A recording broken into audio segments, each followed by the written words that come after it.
सबसे पहले एक काम करें, आप एक्टिवेटिंग ग्रुप लिखें कि एक्टिवेटिंग ग्रुप होता क्या है। लिखो ACTIAVTING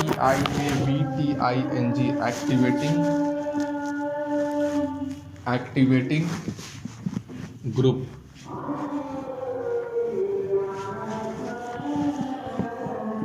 देखो एक्टिवेटिंग ग्रुप का मतलब पता है क्या होता है? जो इलेक्ट्रॉन डोनेटिंग ग्रुप्स लगे होते हैं ना बेंजीन रिंग पर, हाँ सर, जो electron donating group benzene ring पर लगे होते हैं उन्हीं को हम एक्टिवेटिंग ग्रुप बोलते हैं। मतलब ऐसे ग्रुप जो बेंजीन रिंग में इलेक्ट्रॉन डेंसिटी इंक्रीज करे, हम क्या बोलते हैं उसको? हम उसको बोलते हैं एक्टिवेटिंग ग्रुप। नोट्स में मैंने आपको ग्रुप में भेजे हैं, आप उस नोट्स को भी पढ़िएगा, बहुत बढ़िया नोट्स है वो, ठीक है। लिखो एक्टिवेटिंग ग्रुप का डेफिनेशन क्या लिखना, उतना टाइम नहीं है, बगल में लिखो electron donating groups are known as activating group. Electron donating groups are known as activating groups, ठीक है। अब सुनो ध्यान से, नेक्स्ट उसी में लिखो डीएक्टिवेटिंग ग्रुप। पहला पॉइंट हो गया एक्टिवेटिंग, दूसरा पॉइंट लिखो डीएक्टिवेटिंग ग्रुप। डीएक्टिवेटिंग ग्रुप का मतलब क्या होता है बच्चों? इलेक्ट्रॉन विड्रॉइंग ग्रुप को हम क्या बोलते हैं? Deactivating group. मतलब ऐसा कोई ग्रुप जो बेंजीन रिंग से इलेक्ट्रॉन डेंसिटी को कम करे, ऐसे ग्रुप को हम क्या बोलते हैं? ऐसे ग्रुप को हम बोलते हैं डीएक्टिवेटिंग ग्रुप, ठीक है। हाँ सर, तो आप बताओ बेंजीन रिंग से इलेक्ट्रॉन कौन कम कर, NO2 कम करा, तो मतलब इलेक्ट्रॉन विड्रॉइंग ग्रुप को हम क्या बोलते हैं बच्चों? डीएक्टिवेटिंग ग्रुप बोलते हैं। लिखो नोट्स में, deactivating groups are electron withdrawing groups, ठीक है। लिखो deactivating groups are also known as electron withdrawing group. Definition proper notes में लिखा हो, आप उसको देख लीजिएगा, बाकी कंसेप्ट ऐसा ही है, कुछ ज़्यादा फालतू कंसेप्ट कुछ नहीं उसमें। समझ में आया? यहाँ तक किसी को डाउट है तो बोलो।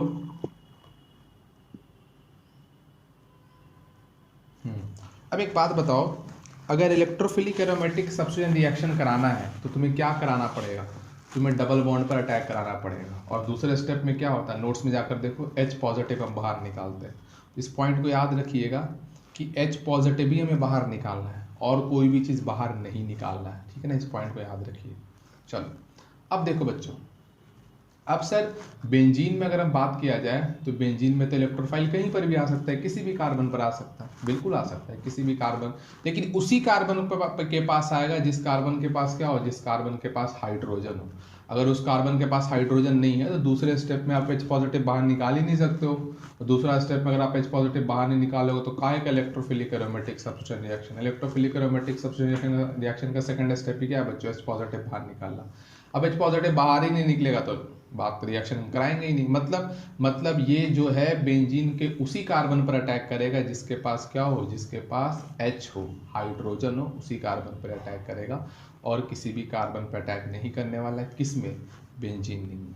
अब दूसरा पॉइंट सुनना ध्यान से, सर एक बात बताओ, सब जगह पर अटैक कर सकता है? हाँ सब जगह पर कर सकता है, जहाँ पर उसको हाइड्रोजन मिल जाए वहाँ पे करेगा। अच्छा ठीक है, अब सुनना ध्यान से बच्चों, पॉइंट बहुत ही ज़्यादा इंपॉर्टेंट पॉइंट है। अगर मान लो कोई एक्टिवेटिंग ग्रुप बेंजीन रिंग पर लगा हुआ है, क्या लगा हुआ बच्चों? एक्टिवेटिंग ग्रुप बेंजीन रिंग पर लगा हुआ है।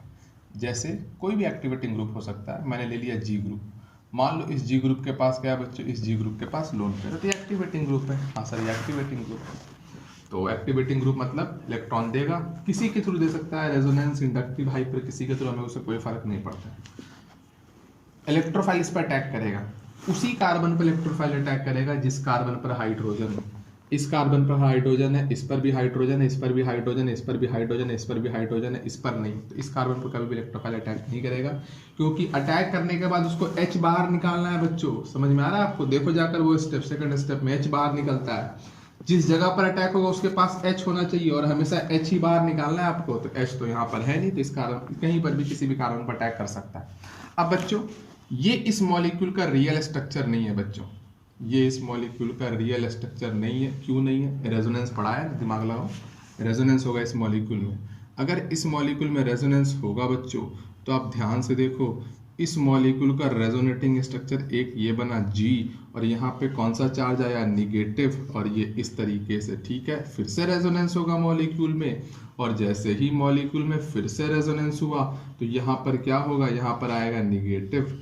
फिर से मॉलिक्यूल में रेजोनेंस होगा, और फिर से अगर मॉलिक्यूल में रेजोनेंस हुआ तो यहाँ पर क्या आएगा? यहाँ पर आएगा निगेटिव। फिर से मॉलिक्यूल में रेजोनेंस होगा, और अगर फिर से मॉलिक्यूल में रेजोनेंस होगा तो यहाँ पर क्या हो गया, इस तरीके से ये आ गया। इलेक्ट्रॉन देगा तो पॉजिटिव चार्ज आएगा, फिर लेगा तो पॉजिटिव नेगेटिव का न्यूट्रल हो जाएगा। जाकर देखना जीओसी में बताया हुआ है कि कैसे रेजोनेंस बनाना है, रेजोनेटिंग स्ट्रक्चर बनाना है। तो इस मॉलिक्यूल के इतने रेजोनेटिंग स्ट्रक्चर बने, कितने बने, 5 बने। इस मॉलिक्यूल का रेजोनेंस हाइब्रिड कैसे बनाओगे ये भी बताया जीओसी में,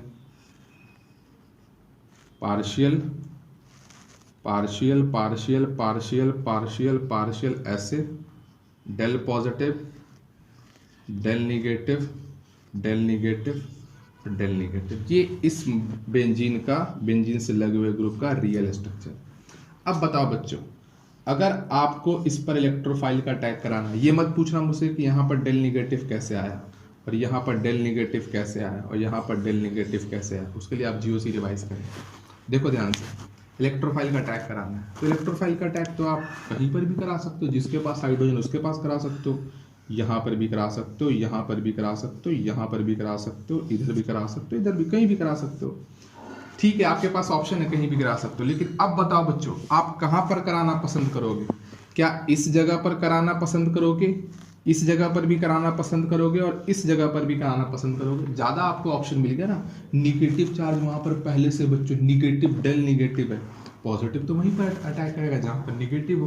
पॉजिटिव को तो मजा आएगा भाई, निगेटिव मिलेगा तुरंत के तुरंत अटैक कर देगा। ठीक है बच्चों, हाँ सर, पॉजिटिव अगर मौका मिलेगा तो वो निगेटिव पर अटैक करेगा, तो ये निगेटिव पर अटैक करेगा। मतलब क्या हुआ, ये वाला को हम क्या बोलेंगे, ये वाला ग्रुप को हम, ये वाले पोजीशन को ऑर्थो बोलेंगे, ये वाले को पैरा बोलेंगे। ऑर्थो और पैरा का मतलब क्या हुआ, अगर कोई भी बेंजीन के साथ ग्रुप लगा हुआ है, उस ग्रुप जो वो ग्रुप जिस कार्बन से कनेक्टेड है, उस कार्बन के बगल वाले कार्बन को हम ऑर्थो बोलते हैं, ऑर्थो कार्बन से कनेक्टेड कार्बन को मेटा, मेटा कार्बन से कनेक्टेड कार्बन को पैरा, ऑर्थो, मेटा और पैरा। तो बताओ बच्चों, इलेक्ट्रोफाइल यहाँ पर कहाँ आना पसंद करेगा, ऑर्थो और पैरा पर आना पसंद करेगा।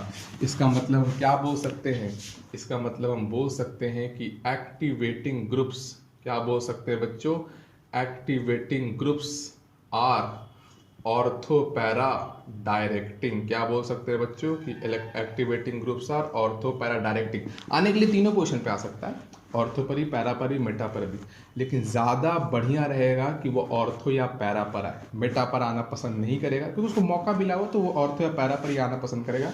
मेटा पर भी आ सकता है, लेकिन सबसे ज़्यादा रेट किसका होगा बच्चों, कहाँ पर आने का, अटैक करने का रेट ज़्यादा होगा, ऑर्थो या पैरा पर। तो हम बोलेंगे कि एक्टिवेटिंग ग्रुप्स क्या बच्चों, activating groups are ortho para directing.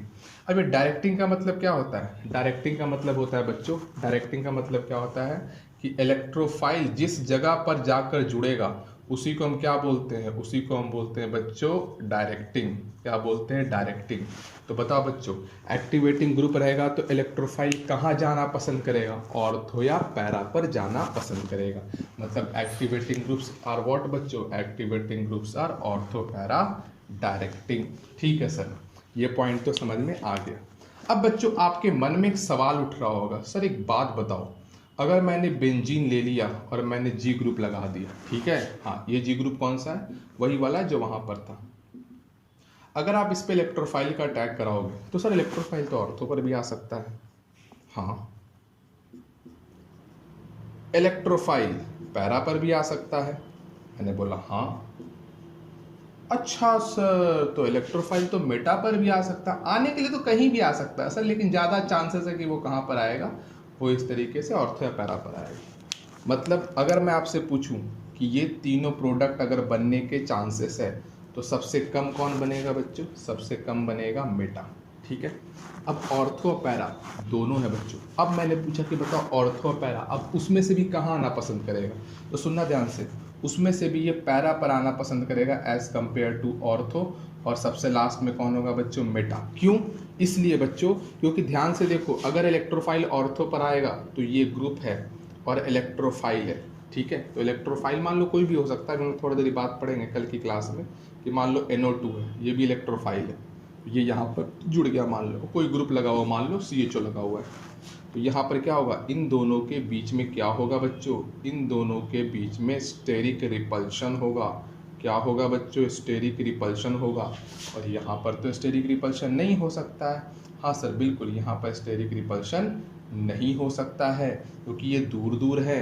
तो यहाँ पर स्टेरिक रिपल्शन होने के कारण क्या हो गया बच्चों, पैरा पे अटैक करने का रेट ज़्यादा हो जाएगा as compare to ortho and as compare to meta. मतलब यहाँ पर जो अगर हम मेजर प्रोडक्ट की बात करें, क्योंकि रिएक्शन है बेंजीन कभी भी एक नहीं लेकर चलेंगे, इंडस्ट्री में थोड़ी हम एक बनाएंगे, समझ रहे हो, इंडस्ट्री में एक बनाओगे तो लूट जाओगे आप।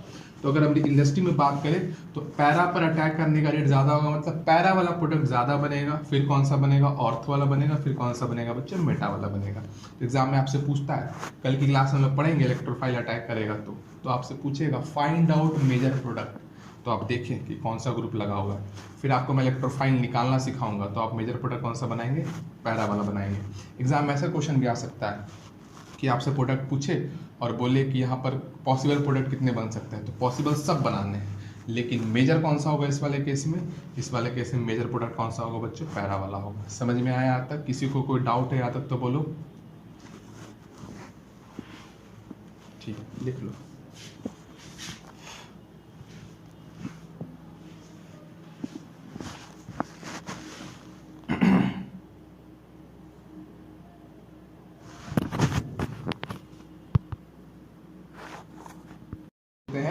Deactivating group. तो डीएक्टिवेटिंग ग्रुप कैसा डायरेक्टिंग होगा, डीएक्टिवेटिंग ग्रुप कैसा डायरेक्टिंग होगा, देखना ध्यान से बच्चों, एक एग्जांपल के थ्रू बताता हूँ। मैंने ग्रुप लगा दिया डीएक्टिवेटिंग ग्रुप, CHO कौन सा ग्रुप है बच्चों, डीएक्टिवेटिंग ग्रुप। ये इस मॉलिक्यूल का रियल स्ट्रक्चर नहीं है क्योंकि मॉलिक्यूल में होगा रेजोनेंस, और इसका रेजोनेटिंग स्ट्रक्चर बनाना बताया है GOC में, पॉजिटिव है।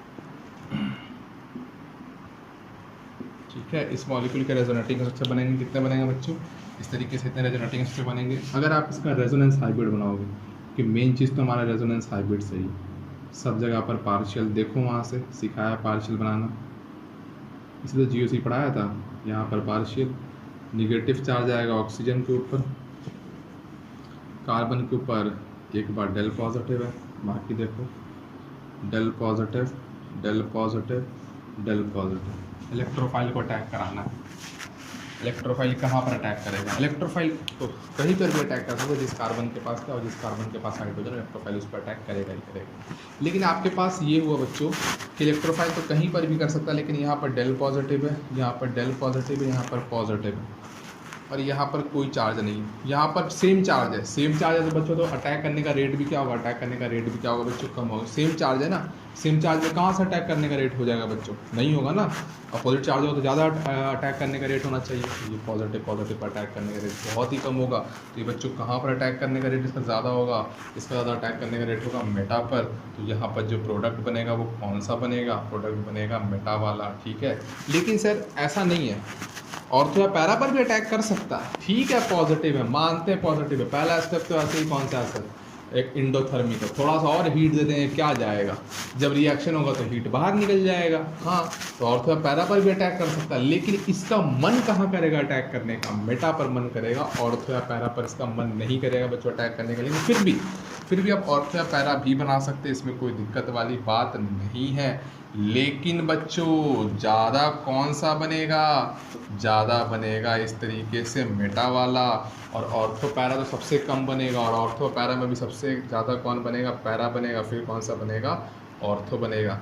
इसका मतलब आपने क्या देखा, आपने देखा कि अगर डीएक्टिवेटिंग ग्रुप होगा बच्चों, कौन सा ग्रुप होगा, डीएक्टिवेटिंग ग्रुप होगा बच्चों, तो यहाँ पर ये किधर आना चाहेगा, ये मेटा पोजीशन पर आना चाहेगा। तो हम इसे कौन सा डायरेक्टिंग बोलेंगे, हम इसे बोलेंगे मेटा डायरेक्टिंग। बनाने के लिए आप सब बना सकते हो, लेकिन ज़्यादा पॉसिबिलिटी यहाँ पर कौन सा होगा, मेटा वाला। मतलब ज़्यादा प्रोडक्ट कौन सा बनेगा, मेजर वाले की बात करें तो मेजर कौन सा बनेगा बच्चों, मेजर जो बनेगा वो मेटा वाला बनेगा। समझ में आया यहाँ तक, किसी को डाउट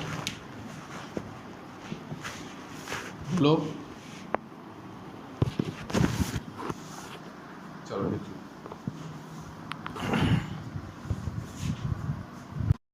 सबसे पहले एक काम कर,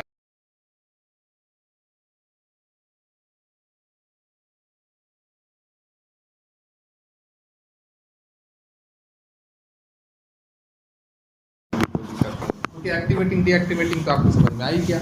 हाँ सर। अब देखो बच्चों, अब आपको मैं कुछ लिखवा रहा हूँ, आपको उसमें पहचानना है कि एक्टिवेटिंग ग्रुप कौन है, डीएक्टिवेटिंग ग्रुप कौन है, और साथ में आपको क्या लिखना है, साथ में आपको लिखना है साथ में कि डायरेक्टिंग नेचर क्या है उसका। ठीक है, सुनना ध्यान से। चलो यहाँ पर टेबल बनाओ। सबसे पहला टेबल क्या है बच्चों? सबसे पहला टेबल है ग्रुप। ठीक है, यहाँ पर लिखो एक्टिवेटिंग, यहाँ पर लिखो डीएक्टिवेटिंग, यहाँ पर लिखो ऑर्थो पैरा डायरेक्टिंग, यहाँ पर लिखो मेटा डायरेक्टिंग। देखना यहाँ से कितना मजा आएगा ये। देखो बताओ, अगर ग्रुप CS2 निगेटिव लगा हुआ है तो एक्टिवेटिंग है कि डीएक्टिवेटिंग? बोलते जाओ, साथ साथ में बोलो, याद हो जाएगा। आप घर पे जाकर पढ़ने की जरूरत नहीं पड़ेगी।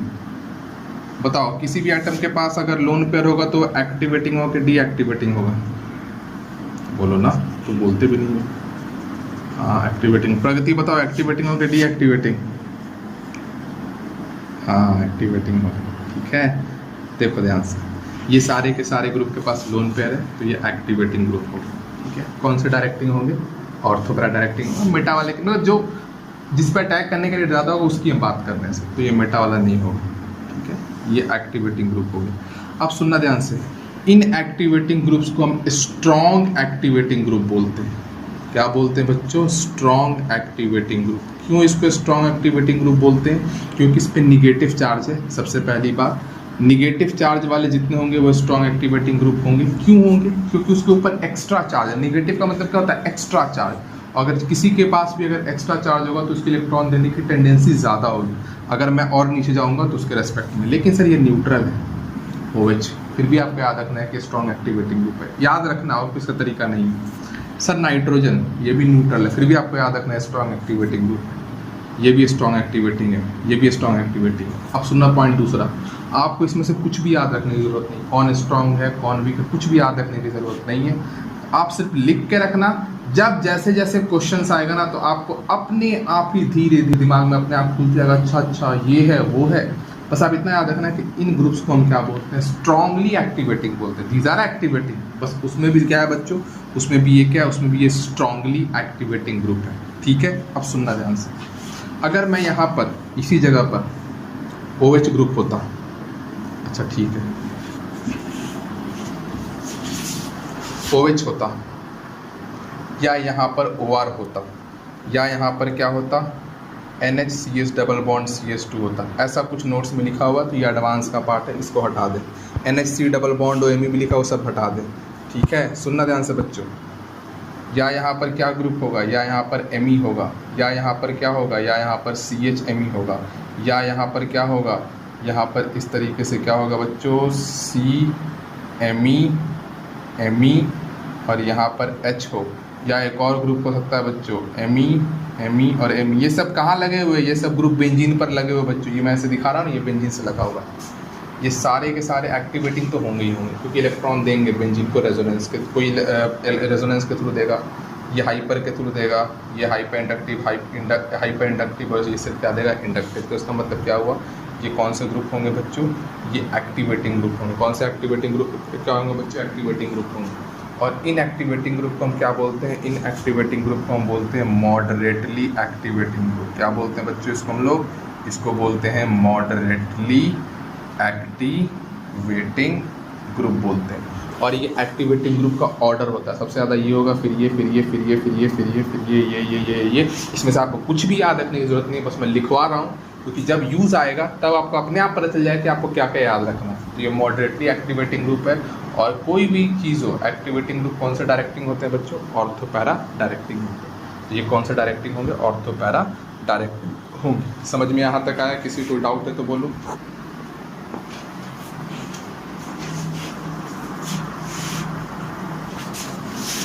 ये वाला, अच्छा वो एक मिनट। हाँ ओ सॉरी, मैंने कुछ गलत बोल दिया लग रहा है। ये वो निगेटिव है, OH यहाँ रहेगा। इसमें से गलती से निकल गया हो कि यहाँ पर मैंने OH लिख दिया। कोई बात, OH यहाँ होगा, यहाँ नहीं होगा, सिर्फ जाता है। चलो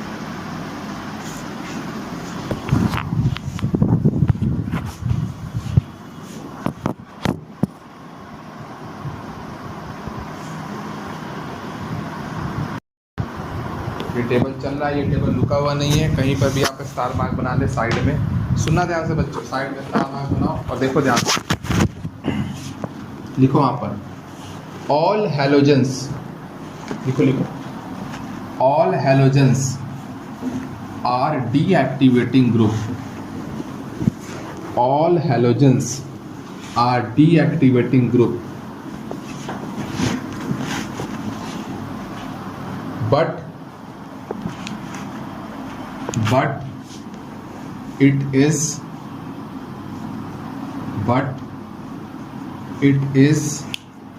ortho para directing. All halogens are deactivating group, but it is ortho para directing. चलो बोर्ड पर देखो, बेंजीन के साथ मैंने हैलोजन लगा दिया, बेंजीन को सिस्टम लो तो हैलोजन के पास लोन पेयर है तो इलेक्ट्रॉन देगा थ्रू रेजोनेंस, तो हम बोलेंगे प्लस एम शो कर रहा है। कार्बन हैलोजन में इलेक्ट्रोनेगेटिविटी किसकी ज़्यादा होती है, हैलोजन के लिए होती है, तो ये माइनस आई भी शो कर रहा है। मैंने बताया कि हैलोजन के केस में माइनस आई बड़ा होता है प्लस एम से, रीज़न नहीं बताया, हमारे पास टाइम नहीं जीओसी में, मैंने रीज़न नहीं बताया था। जितने भी हैलोजन होते हैं वो माइनस आई भी शो करेंगे, प्लस एम भी शो करेंगे, बड़ा कौन होगा, माइनस आई होगा as compare to plus M, ये बताया हुआ। तो भाई बड़ा कौन है, ये है, मतलब इलेक्ट्रॉन खींच ज़्यादा रहा है और दे कम रहा है। यही एक ऐसा कंपाउंड है जिसका प्लस एम कम हो जाता है, मतलब रेजोनेंस इफेक्ट कम हो जाता है और इंडक्टिव इफेक्ट ज़्यादा हो जाता है। ऐसा कभी पॉसिबल नहीं होता, लेकिन ऐसे केस में देखा गया। रीज़न हमारे सिलेबस में नहीं है, माइनस आई बड़ा होगा as compare to plus M, ये जीओसी में पढ़ाया हुआ है। अगर माइनस आई बड़ा है as compare to plus M तो खींचने की शक्ति ज़्यादा और देने की शक्ति कम है, खींचने की शक्ति ज़्यादा है, देने की शक्ति कम है। इसका मतलब क्या हुआ, एक्टिवेटिंग ग्रुप है कि डीएक्टिवेटिंग ग्रुप है, डीएक्टिवेटिंग ग्रुप। तो सर अगर डीएक्टिवेटिंग ग्रुप है तो मेटा डायरेक्टिंग होना चाहिए, ये मेटा डायरेक्टिंग नहीं होता, ये ऑर्थो पैरा डायरेक्टिंग होता है। रीज़न क्या है, रीज़न आपके सिलेबस में नहीं है, आप इसको याद रखिएगा। बता सकता हूँ रीज़न, 15 मिनट समय लगेगा, फालतू का टाइम वेस्टेज होगा, उससे कोई मतलब नहीं, ठीक है। ये ऑर्थो पैरा डायरेक्टिंग होता है, कैसे होता है नहीं पढ़ना गया, याद रखिए, समझ में आ गया।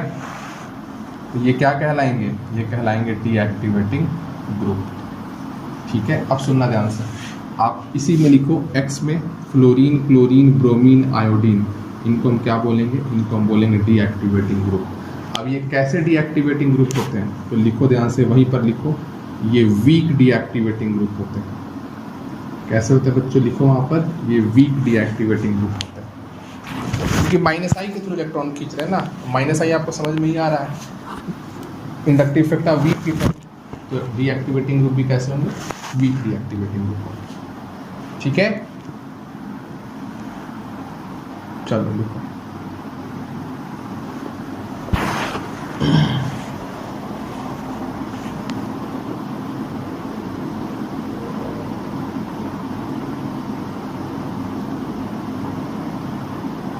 एक ही पॉइंट इसमें याद रखने वाला है, डीएक्टिवेटिंग ग्रुप है ये, ऑर्थो पैरा डायरेक्टिंग, एक्सेप्शन नहीं है, एक्सप्लेनेशन है। एक्सेप्शन का मतलब क्या हुआ, जिसका एक्सप्लेनेशन ना हो, इसका एक्सप्लेनेशन, इसलिए कोई एक्सेप्शन नहीं है।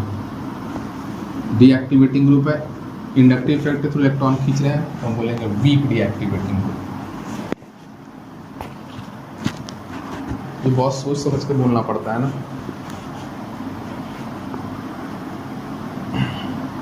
चलो लिखो जल्दी से,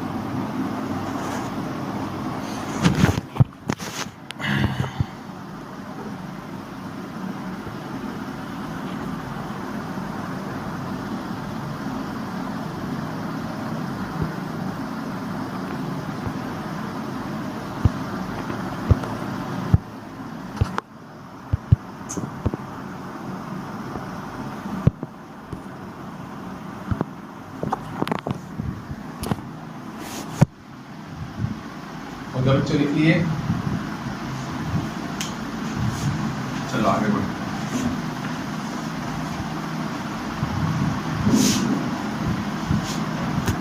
सर अगर मान लो NO2 लग गया, NO2 लग गया, C डबल बॉन्ड H लग गया, C डबल बॉन्ड CH3 लग गया, C डबल बॉन्ड OR लग गया, C डबल बॉन्ड NH2 लग गया, C डबल बॉन्ड Cl लग गया।